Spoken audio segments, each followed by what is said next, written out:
You know, I get a lot of requests to do various shows for Admirable Animation, which is kind of the opposite of how I pick these. Some of the prime candidates that I've picked for Admirable Animations are things that I've never gotten any requests for, and it works great to the purpose of the series in general. For example, I have never gotten a request for this show before. After I reviewed an action show in the distant future about dinosaurs coming to reclaim the Earth with Cadillacs, you probably thought that these shows couldn't get any stranger. However, today we're gonna talk about a long-forgotten British cartoon about a bounty-hunting hamster in outer space, trying to help a young 13-year-old girl find her lost father. Meanwhile, on the other side of the universe... My name's Cassie, and I'm lost. Lost after pirates attacked my father's ship. Dad! I'll come back for you! But he didn't, so I went looking. And to help me, I hired the roughest, toughest bounty hunter in the galaxy. And that's when my troubles really began. This is why I like cartoons. Discovering these neat little shows that I probably never would have watched if I wasn't doing this. And Bounty Hamster is a neat little show, despite its quirky premise. Is it the best show that I've ever reviewed? Not really. I mean, the animation is a little stilted and it gets a little bit reference heavy at some points. The chances of surviving a head-on collision are less than 10 billion to 1. Who is that guy? But otherwise, it's an enjoyable thing that needs more attention than it got. I've taken a look at several episodes for this, and the best of them is definitely the episode Wish You Were Here. The concept of the show is obviously ridiculous, and the show knows it. It only rarely takes itself seriously, and I do believe that this episode is as serious as it gets. Space can be a lonely place, a vast, empty, desolate void. It's easy to feel forgotten in its infinite emptiness. It's easy to be struck by the... Ow! Ugh, could you please give me a hand fighting this thing? Apparently, the hamster doesn't feel like fighting today, and he presses a button that launches the monster into space. He doesn't want to fight because he's looking at a photo of his parents, and since they're so far away, he's missing them. While distracted, the two of them fly into a dust storm, and they wake up in an open field. I just had the strangest dream. Did it involve bagpipes? No, but I think I'm still having it. Ow! Nope, you didn't wake up. Yow! All they know is that they don't know where they are and that their ship has disappeared. Then they run into a couple of wolves who appear to be very angry and hungry. But there's a bit of a twist. Hamster, do something. Okay. Hello, Mom. Hello, Dad. Yeah, that's the kind of comedy that this show has. So they go inside and have tea. Then Hamster's father asks if he wants to go and play football. And Hamster's mother decides to make dinner. Raw intestines. You never told me you were adopted. Adopted? Adopted? All these years and they never told me! Marion, I'm sorry. I didn't mean to... Me neither. I was just winding you up. I've known since the day my real mom left me here. Yeah, they definitely have some good jokes. I'm sorry, I've said this before, but it's kind of hard to review a good comedy show, because there isn't much you could say beyond, yeah, the jokes are good, or showing them off and spoiling them, or recapping them in a worse way. While Bounty Hamster tries to do other things, like show off interesting sci-fi scenarios, what it does best is comedy.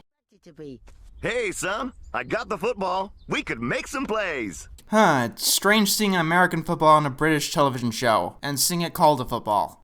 Isn't he cool? Hanging with your dad is the best.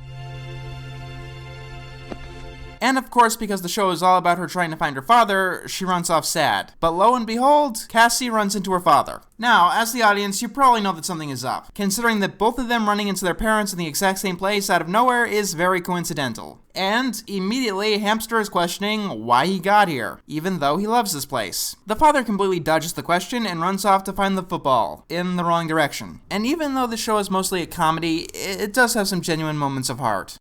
I still can't believe this is happening. I searched for you everywhere, everywhere. I thought you might be... They go to the fairground, which apparently used to be on Earth. The strange contradictions keep piling up. We get a brief montage of the characters having fun with their long-lost parents, and it showcases where this cartoon gets its unique edge. It's a lot more relaxed than other sci-fi cartoons, such as Star Wars or Samurai Jack. There's definitely a place for shows like that. However, this montage can't last because the characters keep doing the same thing over and over again, and it gets boring. Dad, can we go now? We've been here 5 hours. But you love this. Not after 5 hours, I don't. I wish it would stop. When Cassie gets back, everything is obviously repeating itself. Unfortunately, they've gotten themselves trapped in a Lotus Eater machine. They're in a world that reads their minds and shows them what they want to see to create a fake paradise. While the trope is a bit overdone, I think it's done particularly well here. Most of the other times you see this, it leaves the question of, things are good here, why the hell are the characters leaving? You know, why is this a bad thing? And other shows don't tend to answer that question very well. The wishes get granted here, but it's shown as very hollow. It can't recreate complex desires or people. Come on, son, throw it back. We could make some plays. And so they spend some time testing it out. You're not real, are you? Let's ride the fun coaster. I wish you'd be honest with me. No, I'm not real. Bye, Dad. I love you. And one day I'll find you.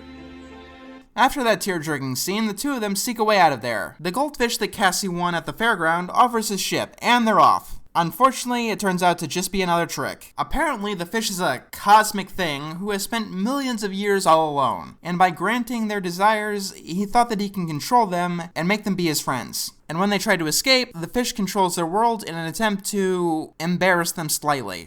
You are going to be my friends forever, and in return I'll give you anything you want. But none of it will be real. And neither will the friendship. Friendship is like a flower.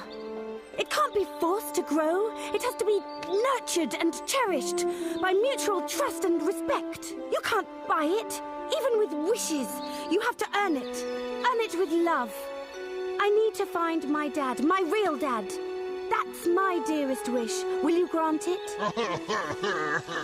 I feel so ashamed. Hoo boy, can you lay it on thick? You should be a politician. So after the fish learns his lesson, some bird people come around.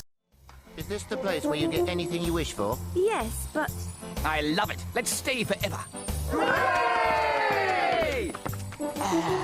Shallow people. The self-awareness of the show can be really refreshing. Unfortunately, this show didn't last too long. Bounty Hamster only lasted one season of 26 episodes, and 6 of them were unaired on television. And that can be the downside of uniqueness. It's hard to find the best audience suited to you. What's worse is that to date, the only home release was in Australia, and it was the first 4 episodes at that, out of 26. What the hell is with it with British cartoons? Like, I bought the first volume of King Arthur's Disasters, and that only has 3 episodes on it. I'm not an idiot. I know that you can fit more on a disc, and you can definitely afford to at least, I don't know, maybe sell at least half of the season on a DVD. Luckily, several people have uploaded the show to YouTube recently. I believe all of the episodes, as a matter of fact. And until the company who made it releases a DVD, that will be the only way to watch this show. IMDb says that it's produced by P4 Productions and Silver Fox Films, and if they ever do release a DVD or another way to purchase it, I'd encourage you to buy the show. But in the meantime, you're gonna have to check it out in any way possible. Each episode is only 11 minutes long, so it won't be too much of a hassle. Hey everyone, thanks for watching the video. If you like this one, you might like my review on Cadillacs and Dinosaurs. If you want to see me yelling and shouting instead, I'd recommend this review here, Kung Fu Dino Posse, while we're talking about ridiculous concepts. Last time, we tackled the Powerpuff Girls 2016 if you're interested in that. If you'd like to stick around and see what I'll review in the future, click the subscribe button. I'm not going to tell you what it is because it's always a mystery to you as well as me. All of these were done for review purposes, and they should fall under fair use. I am going like insane. I wrote 20,000 words of a novel in the past 2 weeks because I'm fucking insane. Goodbye, everybody!